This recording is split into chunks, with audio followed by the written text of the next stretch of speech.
What's up, guys? Tim Little. Welcome back to Tactical Bassin. Today's video, we're going subsurface, another underwater video for you to take a look at some of our favorite small Texas rigs.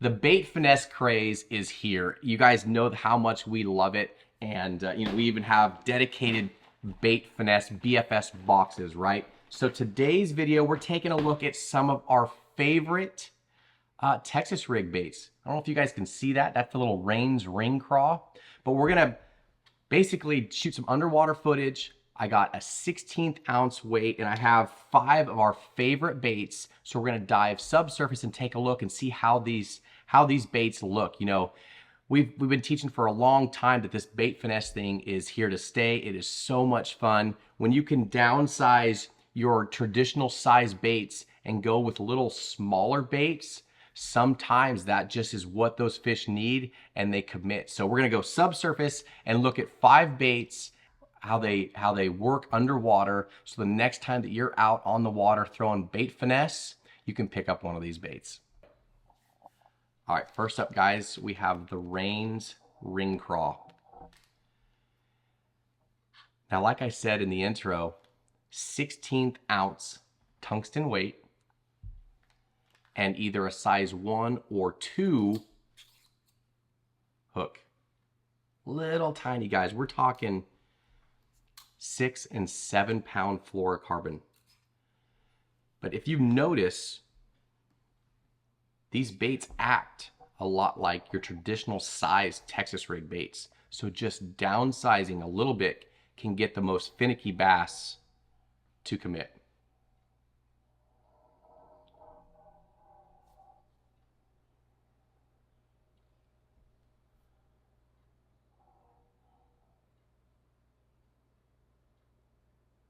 Where I shot this was actually, there's some current, so there's some creek current stuff going on, but you can see those little craw pinchers just dancing around. One thing I always notice when watching underwater footage is when I'm doing these rod twitches, they're the little rod twitches, but that bait's jumping up 6-8 inches.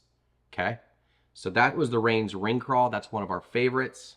Next up, we got the Z-Man TRD Craws. Okay, you guys know that the Z-Man stuff as a Elastec, the high float works really well. You can see how those claws and those pinchers have that little craw in that defensive stance.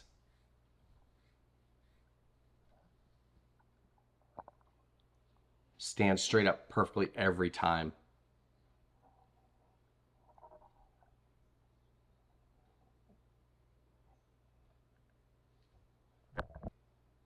A little fish in the background.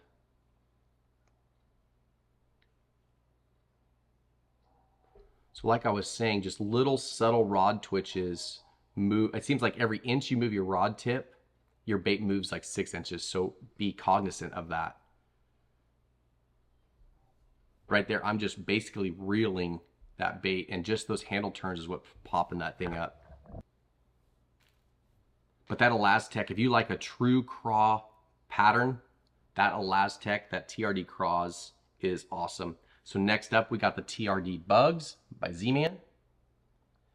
Again, same thing, little different profile, not nearly as craw looking, but if you like flipping or pitching a tight profile bait, this is one of our favorites, and you can see why.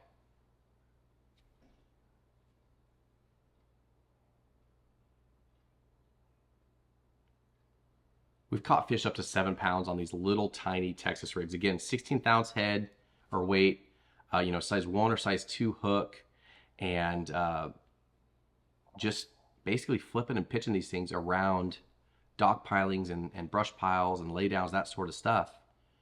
But you can see just the smaller downsized beaver style bait looks amazing.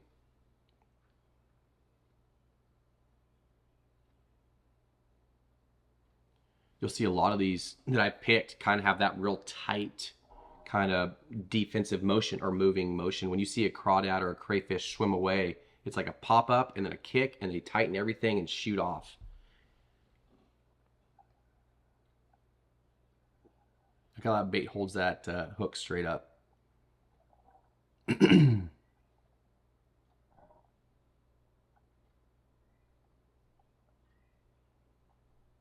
Again, you can see that current in the background kind of messing with the baits a little bit. But I just wanted to see how they stood up, how the tentacles looked. Again, too much rod action on that guy right there. All right, next up we have this guy right here, the Raid Egu Bug. And out of all of them, this is the most finessey bait. Really slender. In fact, that hook was actually a little too big for it, but I really liked the way this thing looked in the water. It's a lot of dead, simple action in that really finesse profile. But you can see that hook was just a little too big for it. I'd probably have to go down to a size 2.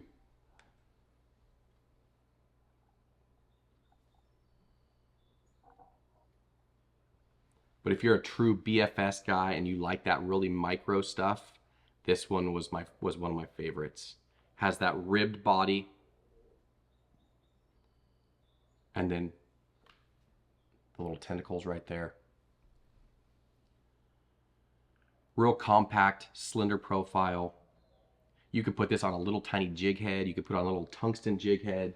You know, I was thinking the whole time I was throwing this thing, it would look great on something like a little ball head, right? Little ball head, something like that. Just real small profile.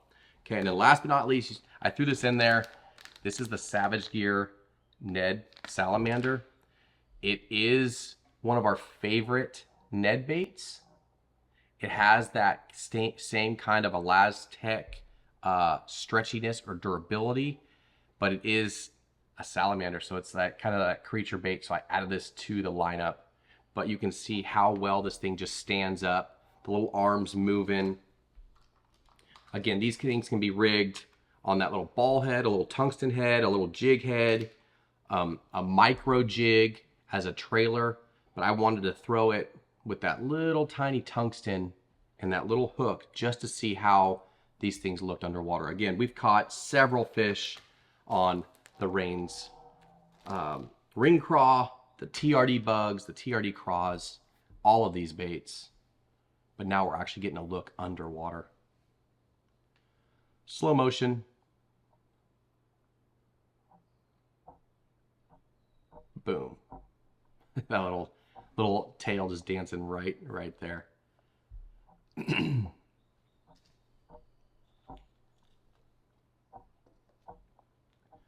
I like that motion the most. Just a real subtle rod shake. Just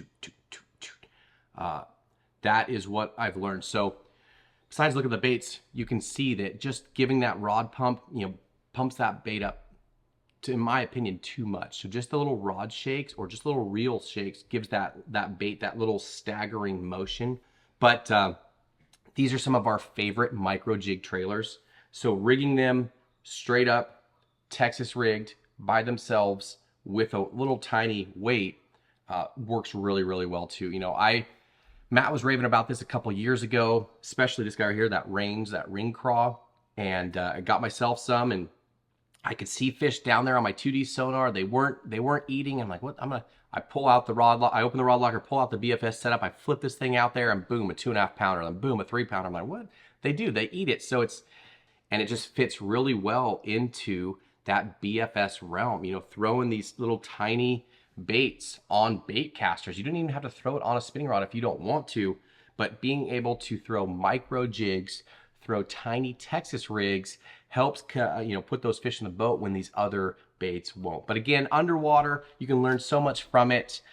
What I learned from this footage was even with these micro baits, giving the bait too much action. So be aware of that. Again, just little tiny shakes, little tiny hops. That will keep that bait down there near bottom and won't be doing that giant jump like a lot of these baits did early on in this video. But guys, let me know down below in the comments what you learned from this video. Let me know if you like throwing bait finesse or what your favorite Texas rig bait is. And guys, as always, we appreciate the support. Thank you for watching. If you like underwater videos, give us a thumbs up, hit that subscribe button, and we will see you guys on the next video.